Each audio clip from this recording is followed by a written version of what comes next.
Xa pasaron máis de 2 meses desde que o alcalde Abel Caballero anunciara públicamente o pasado 27 de xuño a creación da empresa municipal de vivenda de Vigo. E no pleno do pasado 11 de agosto xa se dotou unha partida orzamentaria de 4,5 millóns de euros para esa finalidade, pero a día de hoxe nada, absolutamente nada, se sabe. Por iso, desde o BNG vamos solicitar formalmente que o Goberno municipal nos informe sobre se ten avanzado algo no proceso de constitución da empresa municipal de vivenda, da que descoñecemos se xa conta ou non con estatutos ou de se ten iniciado algún trámite registral e, sobre todo, para saber en que data vai estar operativa, vai estar en funcionamento. Facémolo desde a profunda desconfianza de ficarmos xa demasiado acostumados e acostumadas a grandes anuncios que quedan en nada ou en prácticamente nada, e coa preocupación de que o único que coñecemos sobre a futura empresa municipal de vivenda é apenas media páxina, cun redactado tan burocrático como inconcreto no expediente de modificación orzamentaria para uso de remanentes.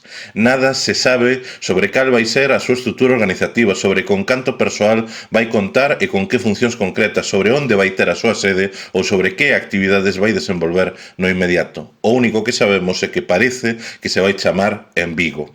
O Bloque Nacionalista Galego levamos moito tempo a urxir a creación dunha entidade, sexa empresa municipal ou axencia local, que teña como tarefa prioritaria dotar Vigo dun parque público de vivenda protexida e social con prezos accesíveis diante da situación de emerxencia habitacional que atravesa a nosa cidade. Esa foi unha das medidas aprobadas polo Pleno en marzo de 2024 a través dunha moción do BNG. Pero case un ano e medio despois, o único que temos é un anuncio e unha partida orzamentaria que podería non ser executada, como sucede con tantas outras.